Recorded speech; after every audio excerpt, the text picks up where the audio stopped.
बढ़ते आगे, आंध्र प्रदेश की सियासत में आज एक ऐसा फैसला आया जिसने सबको चौंका दिया। मुख्यमंत्री चंद्रबाबू नायडू ने राज्य में घटती आबादी पर चिंता जताते हुए एक बड़ा दांव खेला है। आंध्र प्रदेश में तीसरे और चौथे बच्चे के जन्म पर सरकार सीधे नगद इनाम देगी। तीसरे बच्चे पर 30,000 और चौथे बच्चे पर 40,000 का नगद इनाम दिया जाएगा। और मुख्यमंत्री एन चंद्रबाबू नायडू ने श्रीकाकुलम जिले के नरसन्नपेटा में एक कार्यक्रम के दौरान राज्य की जनसंख्या नीति में ऐतिहासिक बदलाव का ऐलान किया।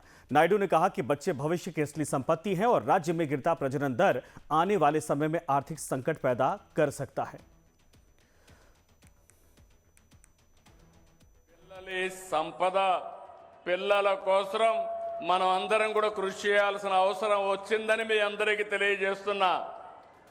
అందుకని నేను ఇంకొక నిర్ణయం కూడా చేసుకొని నెలలో వస్తున్నా మీ దగ్గరికి। మూడో చైల్డ్కి 30,000 రూపాయలు పుట్టిన వెంటనే ఇస్తాం। నాలుగో చైల్డ్కి 40,000 రూపాయలు ఇస్తాం।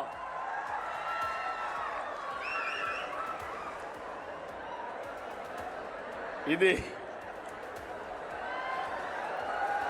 మా ఆడబిడ్డలు చెప్పండి అమ్మా, మీరేమంటారు? మీరే సృష్టికర్తలు, మీరు లేకపోతే సృష్టి లేదు।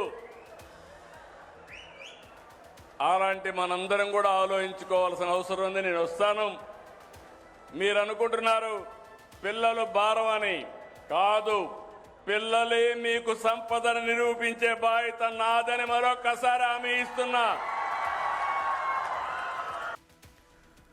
तो मुख्यमंत्री चंद्रबाबू नायडू का कहना है कि बच्चे बोझ नहीं बल्कि देश की संपत्ति हैं। इस योजना की पूरी गाइडलाइंस अगले 1 महीने में जारी कर दी जाएगी। अब देखना यह होगा कि नायडू का ये पॉपुलेशन पुश राज्य की डेमोग्राफी को कितना बदल पाता है। तो 1993 में 3 से घटकर अब लगभग 1.5% रह गया है।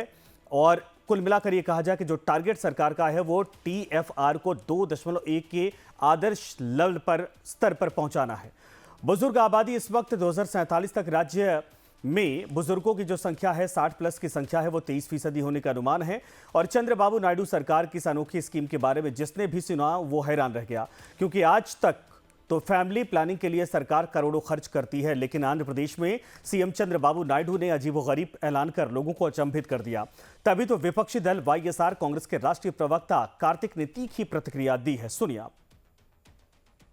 Mr. Naidu expect ordinary families to even contemplate having a third or a fourth child, and the cost of essential goods is completely soaring up, and the joblessness is getting widespread.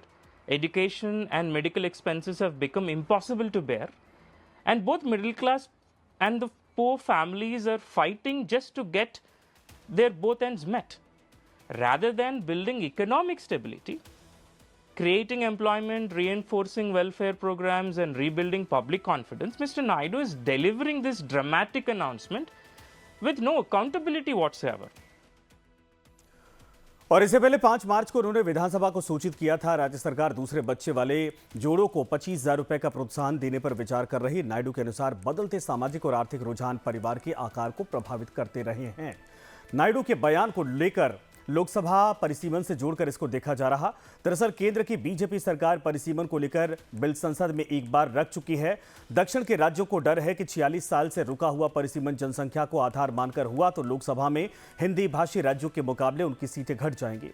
हालांकि इस bill को पास नहीं करवाया गया। साथ ही गृह मंत्री अमित शाह ने भी संसद में बोलते हुए समझाया था कि परिसीमन से किसी राज्य को नुकसान नहीं होगा। उन्होंने बताया कि लोकसभा की सीटें 543 से 850 कैसे हो जाएंगी। तो परिसीमन का जो नया फॉर्मूला था वो क्या था, अमित शाह का गणित आपको बताते हैं। वर्तमान लोकसभा सीटें 543 हैं। सीटों में संभावित वृद्धि 50% है। परिसीमन के बाद कुल सीटें बढ़कर 816, राउंड फिगर 850 के आसपास हो जाएंगी। किसी भी राज्य की मौजूदा ताकत कम नहीं होगी। दक्षिण के 5 राज्यों की कुल लोकसभा सीटें 129 से बढ़कर 195 हो जाएंगी और उनका प्रतिशत 23.76% से बढ़कर 23.87% हो जाएगा लोकसभा में। और इस तरह प्रस्तावित 50 सीट वृद्धि से दक्षिण भारत के हर राज्य को अधिक सीटें मिलेंगी। तमिलनाडु को 20, केरल को 10, तेलंगाना को 9 और आंध्र प्रदेश को 13 अतिरिक्त सीटें मिलेंगी।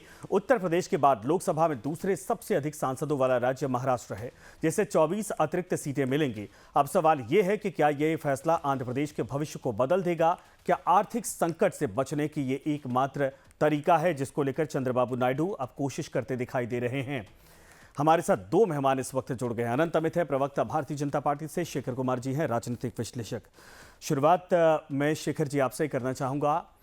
एक तरफ मिडिल क्लास की परेशानियां, बढ़ती महंगाई, और दूसरी तरफ चंद्रबाबू नायडू की ये अपील कि 3 से 4 बच्चे पैदा करो, उसके लिए बाकायदा सरकार प्रोत्साहन राशि देगी।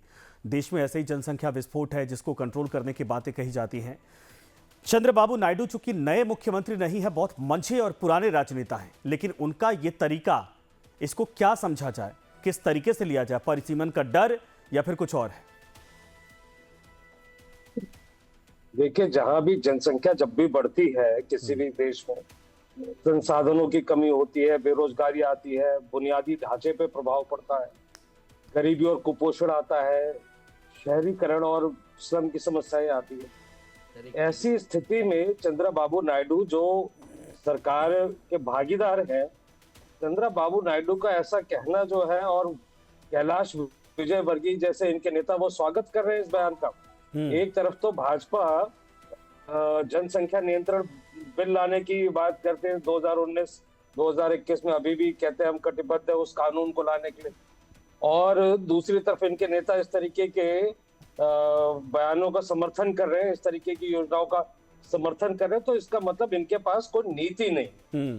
अब दूसरी बात कि ये परिसीमन से ही जुड़ा हुआ है। आज सरकार के लिए घंटी बजाई है चंद्रबाबू नायडू ने कि आपकी जो नीतियां हैं, आज ये दक्षिण के एक राज्य से शुरू हुआ है। अगर आप कभी भी दक्षिण भारत की रेलों में अगर आपने सफर करा हो और उत्तर भारत की रेलों में अगर आप सफर करेंगे स्लीपर क्लास में, आपको अंतर बिल्कुल नजर आ जाएगा कि दक्षिण भारत में जनसंख्या जो है बहुत पहले से ही उन्होंने कंट्रोल की है, शिक्षा का स्तर वहां बहुत ज्यादा है, और उत्तर भारत की समस्याएं जो है वो दक्षिण भारत में नहीं है। लेकिन कल वो भी इसी परिसीमन के कारण अगर वो उत्तर भारत को कॉपी करने लग जाए तो उसका पूरे देश पर क्या असर पड़ेगा? आप 30,000 रुपए पहले बच्चे पे, 40,000 रुपए दूसरे बच्चे पे दे रहे हैं, ठीक है, क्या ये 30,000 और 40,000 क्या उनको पालने के लिए बहुत है? आज जब देश में जितने बच्चे हैं जो अच्छे खासे क्या कहते हैं धनाढ्य परिवारों से भी हैं, जिनमें से बहुत सारे आज नीट की परीक्षा देते हैं, उनका भविष्य तो सरकार सुरक्षित नहीं कर पा रही। जब और बच्चे पैदा होंगे तो उनका क्या होगा? आज नौकरियों का जो संकट है, देश में बेरोजगारी का जो संकट है, प्रधानमंत्री का बयान सिर्फ एक बयान ही रह गया। अब तो फौज में जो लोग जाना चाहते थे, एक होड़ लगी होती थी, अब वो भी कम हो गया है जब से आप ये अपना 4 साल वाली नौकरी लेकर आए हैं, कॉन्ट्रैक्ट वाली। तो अब देश के आगे ये समझना पड़ेगा कि परिसीमन वाला जो एक कानून आ रहा है, तो उसको किस तरीके से दक्षिण भारत को उसका हक मिले। अदरवाइज अगर दक्षिण भारत, ये आज शुरुआत है, और सबसे बड़ी बात कि सरकार के एक सहयोगी दल ने अगर ये बात कही, चंद्रबाबू नायडू ने बात कही है, तो वो सीधा संदेश है मोदी जी को और उनकी सरकार को कि वो पार्टी जिन्होंने आज तक जो भी प्रधानमंत्री देश को दिया है, बिना बच्चों वाला दिया है, उनको चंद्रबाबू नायडू ने एक संदेश भेजा है कि देखिए उत्तर भारत को ही कॉपी करेंगे, और अगर देखिए अच्छी चीजों में कॉपी करें तो बहुत अच्छी बात है, लेकिन अगर इस तरीके की चीजों में अगर वो होड़ करना चाहेंगे तो देश के लिए देश के लिए अच्छा नहीं है। ठीक है, बिल्कुल सही सर, मैं आता हूं दोबारा आपके पास। अनंत अमित जी, 150 करोड़ की आबादी भारत की क्या अभी कम पड़ रही है क्या कि एक परिवार जो है कि एक कपल 4-4 बच्चे पैदा करे और उसके लिए पैसा उनको दिया जा रहा है बाकायदा 30,000 40,000 रुपए, और आपके सहयोगी आप लोग समर्थन कर रहे हैं, और एक तरफ सरकार तमाम योजनाएं चला रही है कि जनसंख्या को कंट्रोल किया जाए।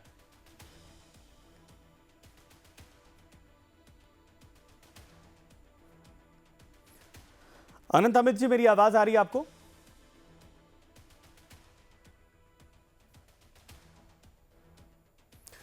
लगता है संपर्क नहीं हो पा रहा, मैं दोबारा चलता हूं उनके पास। शेखर कुमार जी, अब ये बताइए सर, ये तो सही बात आपने कही कि भाई देश में आबादी जिस तरीके से है, अब तो मैंने ये भी जिक्र किया कि महंगाई बढ़ गई है, अब एक बच्चा पालना भी बड़ा मुश्किल हो जाएगा।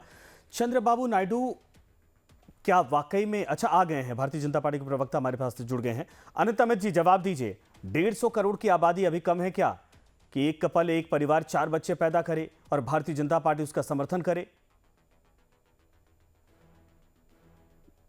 नहीं नहीं संजय जी, भारतीय जनता पार्टी ने अभी तक इस तरह का कोई बयान, ऑफिशियल हमारा कोई बयान नहीं आया है। और निश्चित तौर पे जिस तरीके से चंद्रबाबू नायडू साहब ने जो बयान दिया है वो किन परिस्थितियों में दिया है ये देखने की जरूरत है। और दूसरी बात देखिए, ये होता क्या है कि 5 जनवरी 2015 को 14 में हमारी सरकार बनी, 5 जनवरी 2014 को तत्कालीन वित्त मंत्री अरुण जेटली साहब ने एक घोषणा किया कि जितने भी सिलेंडर हैं हम उसको सिलेंडर गिव अप करने की बात करी उन्होंने। तो बहुत सारे लोगों ने किया।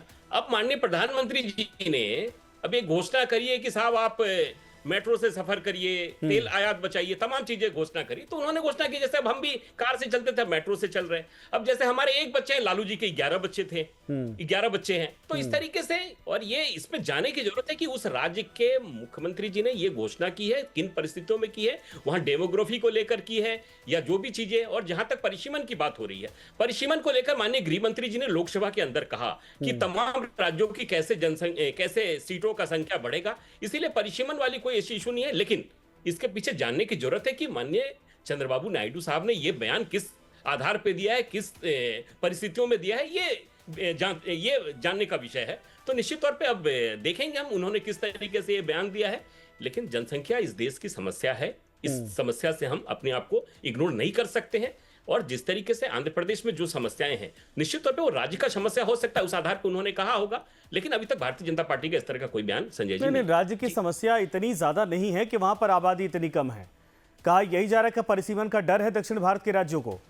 उनको लग रहा है कि उत्तर भारत में आबादी के हिसाब से अगर होता है सारी चीजें तो उनकी सीटें बहुत हो जाएंगी, हमारा प्रतिनिधित्व कम हो जाएगा।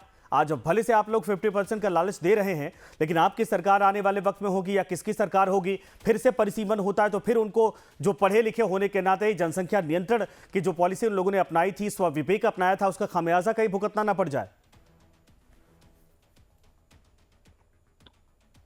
नहीं, निश्चित तौर पे आपके प्रश्न संजय जी बिल्कुल जायज है। लेकिन अब हमें यह देखना होगा किन परिस्थितियों में क्या। जहां तक परिसीमन की बात मैं बार बार कह रहा हूं, माननीय गृह मंत्री जी ने लोकसभा के अंदर भी यह जवाब दिया है कि किसी भी राज्य को घबराने की जरूरत नहीं है। जो आधार पे, और जिस तरीके से आपने ही बताया अभी प्रोमो में कि आंध्र प्रदेश में संख्या कितनी बढ़ेगी और दूसरा प्रदेश आपने महाराष्ट्र बताया संख्या के आधार पे, तो ये परिसीमन वाली बात नहीं है। उन्होंने किस परिस्थिति तो सर आपके सहयोगी आप लोगों को पता ही नहीं, इतना बड़ा बयान उन्होंने दे दिया। अनंत अमित जी, आपके सहयोगी हैं, सरकार में भागीदार है भाई, केंद्र सरकार में बड़ी भूमिका उनकी है, आप लोगों को यह पता ही नहीं कि इतना बड़ा बयान। ये तो मुझे लग रहा है खुद प्रधानमंत्री जी भी नहीं सोचते होंगे कि एक परिवार 4 बच्चे पैदा करे, लेकिन आप ही के एक सहयोगी मुख्यमंत्री कहते हैं कि 4 पैदा करो, हम पैसा दे रहे हैं भाई, परिवार आगे बढ़ाओ। ये तो बड़ा कॉन्ट्राडिक्शन हो गया ना। नहीं, वही मैं कह रहा हूं कि उन्होंने किस परिस्थिति में यह बयान संजय जी दिया, ये बयान ये हमें जानने का विषय है कि किन परिस्थितियों में दिया, वहां की भौगोलिक स्थिति क्या है, डेमोग्राफी को लेकर क्या है, ये अलग मुद्दा है। लेकिन मुझे लगता है परिसीमन से इससे नहीं जोड़ना चाहिए। और उनका जो बयान है ये निश्चित तौर पे जो भी बयान है, लेकिन इस देश में जनसंख्या एक समस्या है, हम इसको इग्नोर नहीं कर सकते हैं। नहीं, आप बच रहे हैं, भारतीय जनता पार्टी का मूल बातों से बच रहे हैं लग रहा है शेखर, क्योंकि सहयोगी हैं तो आप उनके विषय में कह रहे हैं नहीं करना चाहते। शेखर कुमार जी बताइए, भारतीय जनता पार्टी मुझे लग रहा है इस मामले में बहुत बारीक लकीर लेकर चल रही कि भाई सहयोगी हैं, ऐसा ना हो नाराज हो जाएं, लेकिन भाई देश के सामने तो चुनौती है। और मुझे लग रहा है कि आंध्रा के लिए अगर अपील की गई तो आंध्रा के लोग भी सवाल उठाएंगे कि आज के महंगाई में 4 बच्चे पालेंगे कैसे। देखिए ऐसा है, 2024 लोकसभा चुनाव के दौरान बांसवाड़ा में प्रधानमंत्री जी बता चुके हैं कि देश की सारी संपत्ति जो है ये ज्यादा बच्चे वालों के पास चली जाएगी। तो अब उनका बयान जो है दोबारा इस संदर्भ में भी देखा जाएगा। मैं एक बात ये कहना चाहता हूँ, ये बड़ी समझने वाली बात है कि बच्चे पहले ज्यादा होते क्यों थे। अगर हम 2 जनरेशन पहले अगर जाए अपने ही घरों में, तो सबके मतलब हमारे दादा परदादा जो होते थे 7 भाई बहन 8 भाई बहन ऐसे होते थे, क्योंकि उस टाइम इन्फेंट मोर्टेलिटी रेट बहुत ज्यादा था। उस टाइम आदमी का जीवन जो है वो बहुत कम होता था। अब जैसे जैसे देश आगे बढ़ रहा है, तरक्की हो रही है, मेडिकल सुविधाएं आगे बढ़ रही है, तो लोगों की जीवन की लॉन्गेविटी बढ़ रही है। आज जो बयान उनका ये है कि 60 से उम्र से ज्यादा लोगों का जनसंख्या जो है 1947 तक, अरे 2047 तक 23% हो जाएगी। तो ये तो एक राज्य के लिए बहुत बड़ी मतलब उपलब्धि है, जिस पर उनको खुश होना चाहिए कि हमारे राज्य में लॉन्गेविटी इतनी है कि देश, हमारे राज्य में इतने ज्यादा लोग इतना ज्यादा लंबा जी रहे। लेकिन वो उसको उपलब्धि गिनाने के बजाय उनको आज अपनी सिर्फ राजनीति की चिंता है। उनका बिल्कुल एक स्पष्ट संदेश है मोदी जी को कि देखिए, आपकी हम किसी भी मजबूरी में, आजकल जो भी है वो अपने केसों की मजबूरी में भाजपा के साथ हैं, तो हम चाहे किसी भी मजबूरी में हैं आपके साथ, और समर्थन करने के अलावा हमारे पास रास्ता नहीं है। लेकिन अपने अस्तित्व को बचाने के लिए हमको उन बुरी चीजों को उत्तर भारत की कॉपी करना पड़ेगा, जो कि हमारे लिए भी नुकसानदेह, लेकिन हम मजबूर हैं। हमारा राजनीतिक प्रतिनिधित्व तो कमजोर होगा। अमित शाह जी चाहे जितने आंकड़े दे रहे, मुझे इस बयान के बारे में जो 60+ वाला उन्होंने रीजन दिया है, वो उनकी उपलब्धि है या नहीं, अनंत अमित जी ये बता दे कि कोई भी मुख्यमंत्री के लिए गर्व की बात होगी। वो उसके बाद अगर इस तरीके की बात अपने ही राज्य के लिए कह रहे हैं, तो दक्षिण भारत के अन्य राज्य भी जल्दी ही इसको फॉलो करेंगे, और ये देश के लिए बहुत ही नुकसानदेह होने वाला है। नहीं, अच्छा, तो ये केंद्र अगर सरकार अगर को अगर सर अभी- वाकई में डिलिमिटेशन जी, वाला अभी मसला ही सोचना है, पड़ेगा अपनी इस नहीं, नीति एक पे। सेकंड सर, मेरा सवाल लीजिए। डिलिमिटेशन वाला ही मसला है तो ये गृह मंत्री तो कह चुके हैं 50% हम देने को तैयार हैं। ये पॉलिसी है। अगर आपको डर लग रहा है तो जनसंख्या के आधार पर आपका विश्लेषण या निर्धारण नहीं किया जाएगा, तो फिर दक्षिण के राज्यों को क्यों डर लग रहा है अगर ऐसा है तो? देखिए, देश के गृह मंत्री जी और प्रधानमंत्री जी दोनों ने संसद में बात कही।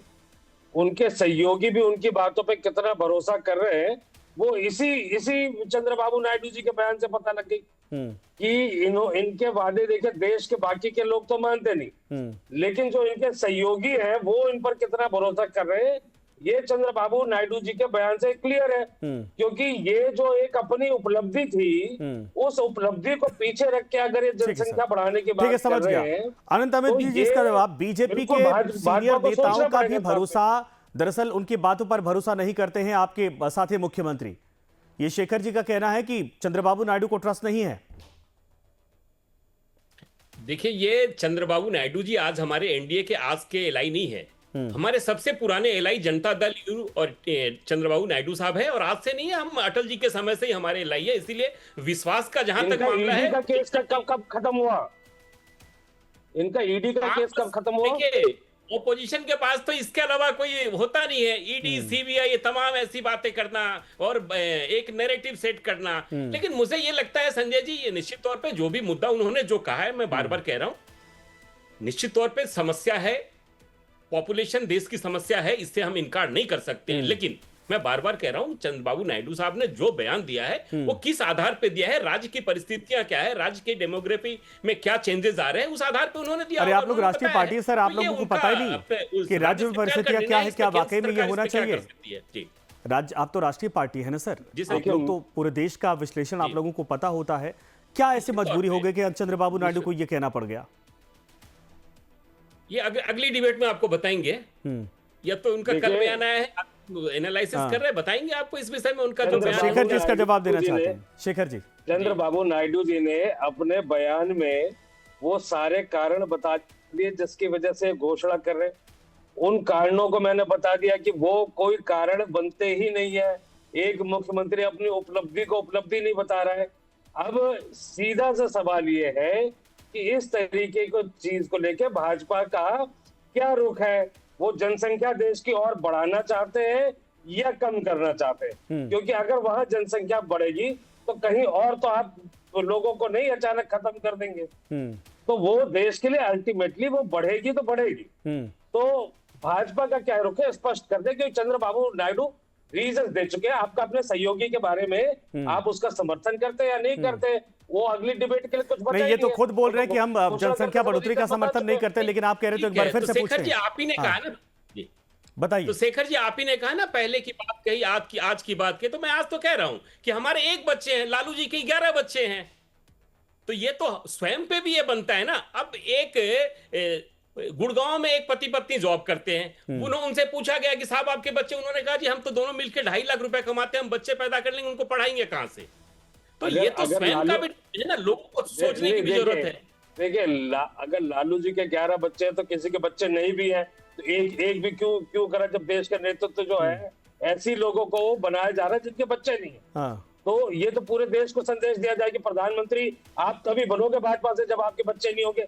ये भी एक बड़ा अच्छा प्रोत्साहन का संदेश हो सकता है। ये अलग मसला है, लेकिन अगर राष्ट्रीय पॉलिसी या किसी स्टेट की पॉलिसी ये बनाई जाती है कि 4 बच्चों वाली, 18 घंटे काम करते हैं, इस पे क्यों नहीं बात करते हैं आप कि 24 घंटे में 18 घंटा माननीय प्रधानमंत्री जी काम करते हैं? नहीं, प्रधानमंत्री जी पे सर ये चर्चा नहीं है। मैं आता हूं दोबारा, एक बात सुनिए, एक सेकंड, शेखर जी मुद्दे पर आ जाइए सर। प्रधानमंत्री पर चर्चा नहीं हो रही है। ये सवाल है कि अगर किसी राज्य की पॉलिसी 4 बच्चों की बन रही है तो इसका नुकसान पूरे देश को उठाना पड़ेगा सर, पूरे देश को उठाना पड़ेगा। और यह असंतुलन अगर हुआ है दक्षिण भारत और उत्तर भारत में जनसंख्या को लेकर, तो दक्षिण भारत के राज्य कई दफा इस बात को लेकर चिंतित रहे हैं। अमित जी। जी नहीं, निश्चित तौर पे संजय जी आपके सवाल जायज है, और ये मैं तो बार बार कह रहा हूं कि पॉपुलेशन समस्या है, लेकिन इस बात को देखने की जरूरत है। मैं बार बार कह रहा हूं कि चंद्रबाबू नायडू साहब का बयान जो आया है किस आधार पे आया है, किन कारणों से आया है, ये जानने की जरूरत है। तो जब देखिए हमारे एलआई हैं और पुराने एलआई हैं, और किन आधार पे कहे हैं उन्होंने, ये हम बात करेंगे तो आपको निश्चित तौर पे बताएंगे, मीडिया के माध्यम से बताएंगे कि भारतीय जनता पार्टी का रुख क्या है। लेकिन हम भारतीय जनता पार्टी बार बार कह रही है कि पॉपुलेशन इस देश की समस्या है, इससे इनकार नहीं कर सकते हैं। ठीक है सर, आप दोनों को धन्यवाद हमारे साथ जुड़ने के लिए। पॉपुलेशन समस्या जरूर है, लेकिन अब सवाल बड़ा गंभीर यही हो जाता है कि इस पॉपुलेशन को आगे बढ़ाने के लिए ये अपील की जा रही, कम करने के लिए नहीं। अब तक आपने कई देशों में देखा होगा, कई राज्यों में देखा होगा, सरकार ये कहती है कि भाई बहुत ज़्यादा जनसंख्या, संसाधन कम पड़ रहा है, नौकरियां नहीं दे पा रहे, रोजगार नहीं दे पा रहे, व्यवस्थाएं नहीं हो पा रही हैं, पलायन के लिए मजबूर हो जाते हैं लोग। लेकिन आंध्र प्रदेश के मुख्यमंत्री कह रहे हैं कि 1 नहीं, 2 नहीं, 3 नहीं, 4 बच्चे पैदा करे हर कपल, और इसके लिए बाकायदा तीसरे चौथे बच्चे पर पैसा दिया जा रहा है, 30,000 40,000 रुपए। अब देश की जनता सवाल पूछ रही कि क्या ऐसी मजबूरी हो गई है कि 150 करोड़ की आबादी के बावजूद और भार भारत के ऊपर डाला जा रहा। एक बच्चा भी किसी घर में 1 या 2 बच्चा पैदा होता है तो उससे थोड़ा थोड़ा कंट्रीब्यूट करके सबके हिस्से कम हो जाते हैं। लोगों के पास इस वक्त खाने पीने की व्यवस्थाएं नहीं हो पा रही, रोजगार की व्यवस्था नहीं है, हर रोज कोई ना कोई समस्या है, महंगाई रोज बढ़ती जा रही है। लेकिन भारतीय जनता पार्टी जो अलाइज है, सरकार में है, वो कह रही कि मजबूरी कुछ रही होगी जिसकी वजह से यह बयान दिया है। विश्लेषण किया जाएगा, लेकिन देश पूछ रहा कि क्या ये पॉलिसी वाकई में भारत के लिए सुटेबल है या नहीं है। धन्यवाद आप सभी का।